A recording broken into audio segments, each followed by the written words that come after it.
Yeah, instantly got to my house right now. She has me. I think she's dead. Can you tell me she's breathing? She's not. She's full. She's dead. Eric Wolf's trembling voice came through in the 911 call as he discovered that his wife was no longer breathing. Franny Craig, 28, a devoted mother of two, was found brutally murdered in her own bedroom. Her lifeless body, bound and savagely attacked, marked the beginning of a dark, chilling case that would haunt the whole community. Are you ready to uncover the clues behind this horrific crime?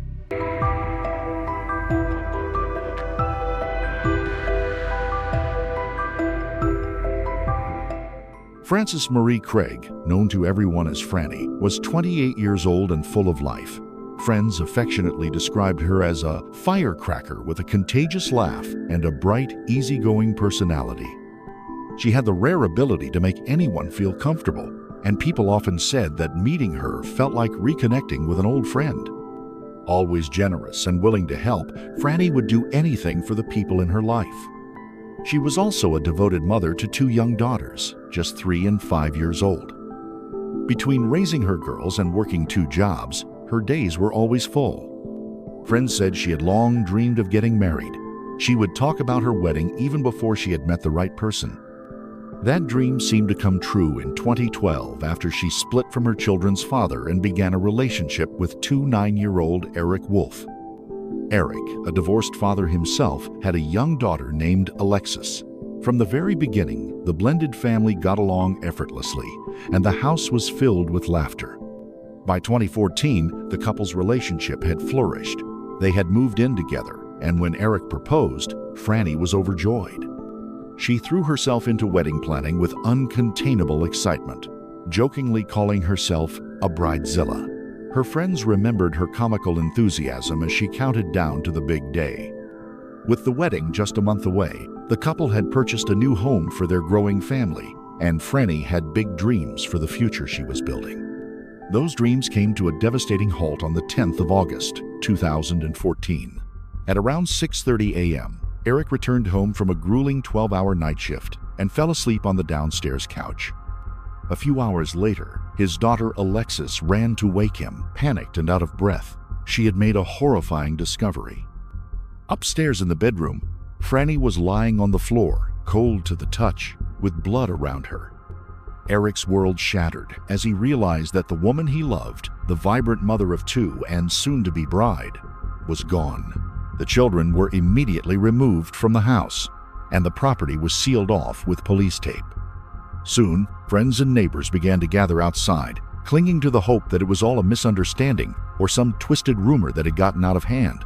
That hope was quickly shattered. The scene upstairs was brutal, the kind that even seasoned detectives rarely encounter. Franny was viciously attacked multiple times with a sharp object in a frenzy that investigators later described as sheer overkill, carried out in a state of blind rage. Her body was found wedged between the bed and the wall, and 2 cable ties were secured around each wrist.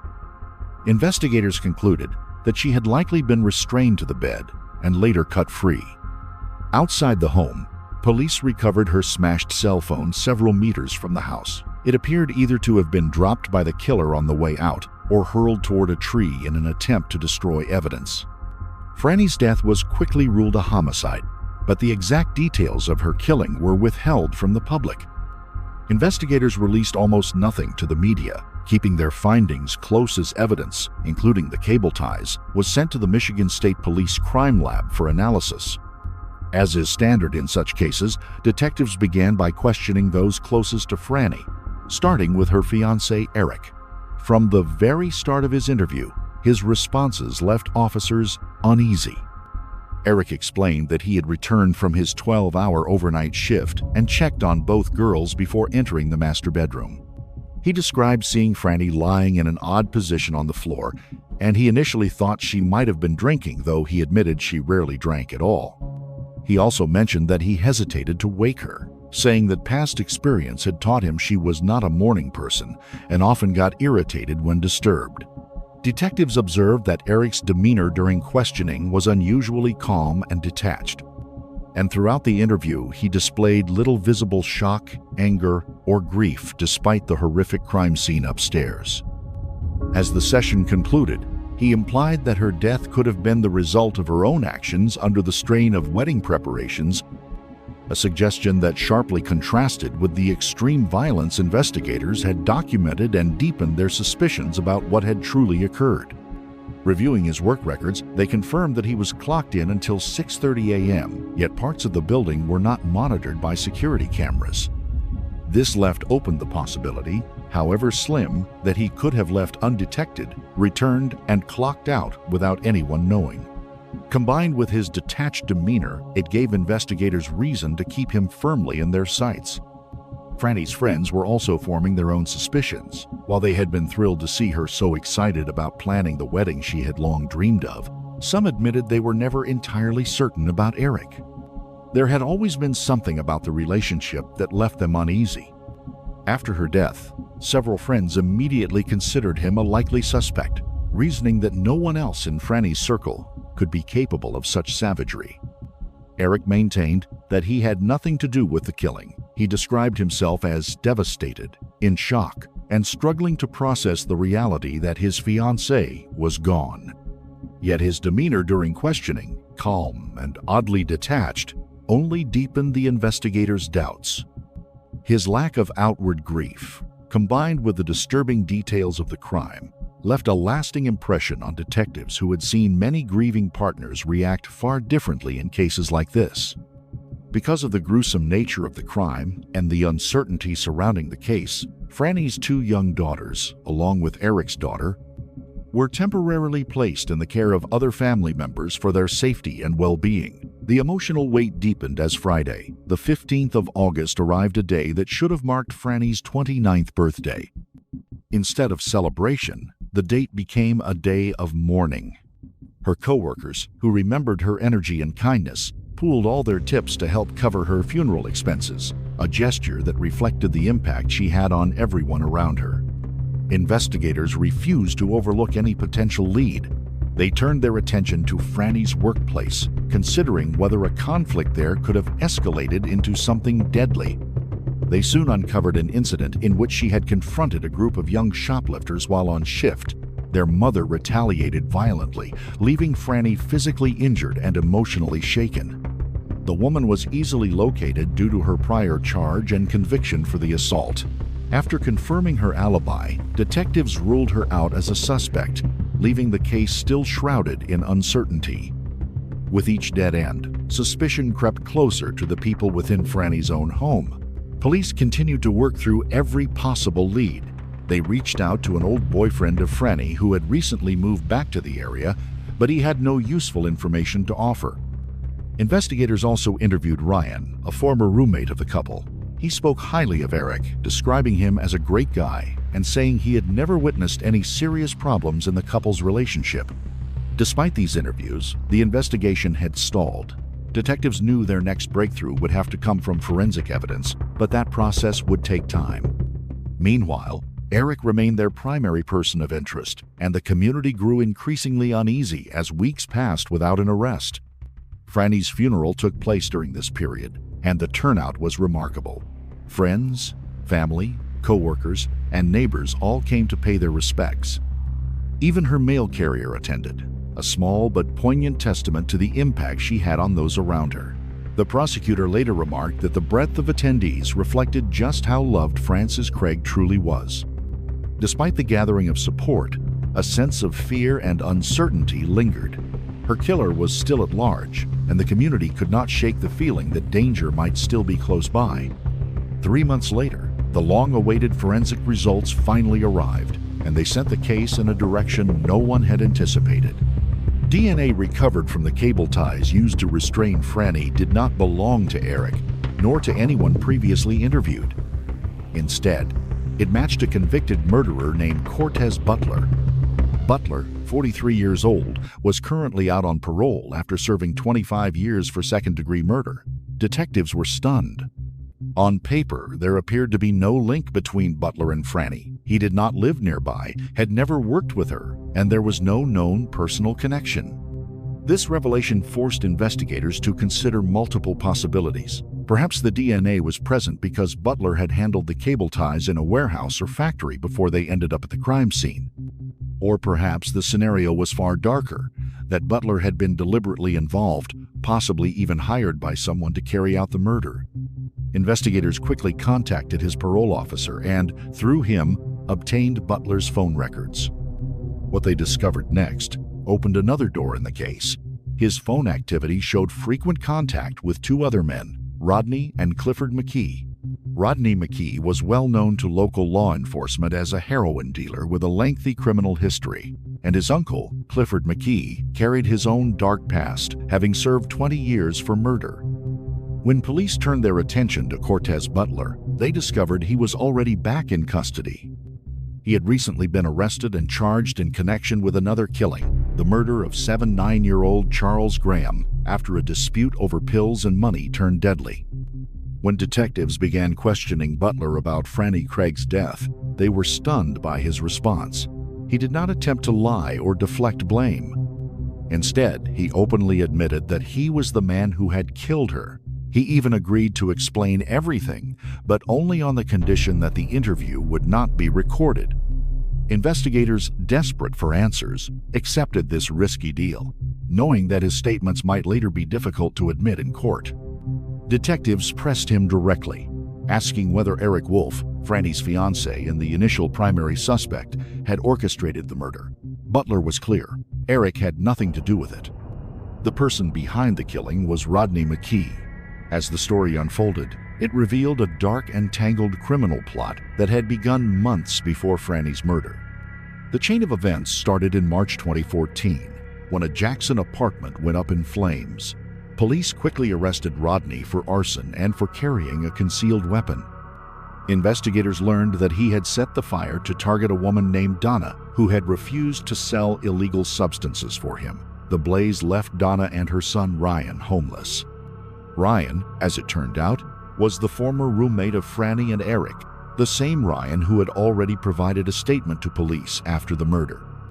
He had only stayed with the couple for a short period before moving out.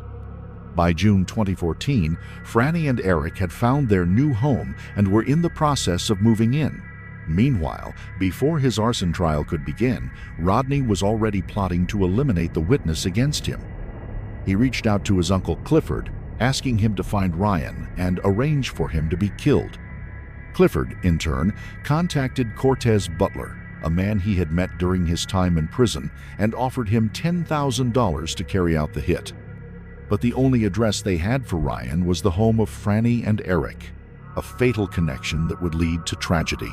Cortez Butler eventually gave a chilling account of the night Franny Craig was murdered. He said he entered the house through an unlocked garage door and crept quietly up the stairs. Pausing in the hallway, he noticed the children sleeping peacefully in their rooms before moving on to the master bedroom. There, he found Franny asleep in her bed. Butler restrained her with cable ties and covered her eyes, demanding to know where Ryan was. Franny, terrified and unaware of the plot against her former roommate, told him she had no idea. Butler responded with an act of extreme brutality. He attacked Franny multiple times in the neck with a sharp object, then continued his frenzied assault, leaving her with injuries that prosecutors described as the very definition of savagery. Franny became the very definition of collateral damage, an entirely innocent victim caught in a scheme meant for someone else. The prosecutor emphasized the horror of the situation. Not only had Franny lost her life in an unthinkably brutal way, but Ryan had nearly lost his as well, with criminals willing to go to any lengths to silence him. Even after killing the wrong person, the three conspirators, Cortez Butler, Rodney McKee, and Clifford McKee, were not deterred. They continued to stalk Ryan, intent on completing the hit, until Butler was arrested and their plan collapsed. On the 1st of September, 2015, Butler entered a no-contest plea to second-degree murder in the separate killing of 9-year-old Charles Graham and received a sentence of 25 to 40 years in prison. 1 month later, Butler, Rodney, and Clifford were formally charged with open murder, conspiracy to commit first-degree murder, and first-degree home invasion. Open murder allowed the jury to decide whether the evidence supported first or second-degree murder. The McKees faced additional charges for soliciting murder. Investigators were fortunate that the officers who had heard Butler's off-the-record confession were allowed to testify about it in court. Phone records provided further damning evidence, showing that Clifford and Butler had been in the Jackson area at the time of the killing and had communicated more than 200 times in the days surrounding the murder. In total, detectives reviewed over 8,000 pages of call logs. During the trial, Butler's demeanor was disturbingly smug. He laughed and smiled for the cameras, bragging openly about the crimes he had committed. Yet when questions turned to Franny Craig, his tone shifted abruptly to denial. Prosecutors argued that this behavior was deliberate. Butler wanted to maintain control, to run the show, and to hold on to the last remnants of power he felt over a case that had horrified the community. The long and harrowing case finally reached its conclusion in court. 27-year-old Rodney McKee, 49-year-old Clifford McKee, and 43-year-old Cortez Butler were each found guilty of first-degree murder, conspiracy to commit first-degree murder, and first-degree home invasion. The McKees also faced and were convicted of soliciting murder, solidifying the case as a chilling murder-for-hire plot that began with an act of arson and ended in the brutal killing of an innocent woman. The jury determined that Clifford McKee had orchestrated the plan by hiring Butler to eliminate a key witness to his nephew Rodney's arson, Ryan, the former roommate of Franny Craig and Eric Wolf. Butler, believing Ryan still lived at the couple's home, broke in through the unlocked garage door. Inside, he bound Franny with cable ties and stabbed her repeatedly, mistaking her for the target or simply eliminating a perceived obstacle. All three men received life sentences without the possibility of parole. Butler was additionally convicted of home invasion, while the McKees were convicted on the conspiracy and solicitation charges that had brought their elaborate and deadly scheme to light. Clifford McKee refused to attend the sentencing, leaving the courtroom without ever facing the family of the woman whose life he had helped destroy. In the courtroom, the depth of the family's grief was laid bare as Franny Craig's mother delivered her victim impact statement. She reflected on the cruel brevity of her daughter's life, emphasizing that the family had only 360 days with her from the time the killers set their plan in motion until the night she was taken. Since the 10th of August, 2014, their world had been shattered, and it would never be whole again. She described Franny as the most precious and beautiful person in their lives, a devoted mother whose absence had left an unbearable void. The pain of losing her was excruciating, and every morning they woke knowing there would be no more phone calls, no more conversations, no laughter, and no bright smile to greet them. Each holiday would forever have an empty chair. On the final night of her life, Franny had done something simple that brought her joy, taking her young daughters to the fair before returning home, putting them to bed, and preparing for work the next day. She could never have known that it would be the last time she hugged and kissed her children. The mother recounted the cruelty of the crime. Franny had been killed in the one place she should have been safe. Her own home and her lifeless body had been left for her innocent children to discover. The family was left with the devastating task of explaining to the girls why they would never see their mother again, teaching them that evil people existed in the world and that those people had hurt the person they loved most. She and her husband had to reassure the children that their grandparents would help ensure the bad guys were taken away, even as they struggled with their own grief.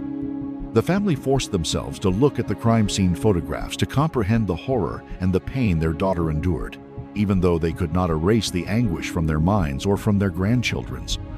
The mother condemned the three men responsible, calling them an unholy trinity, a level of evil she and those in the courtroom had rarely, if ever, seen in their careers.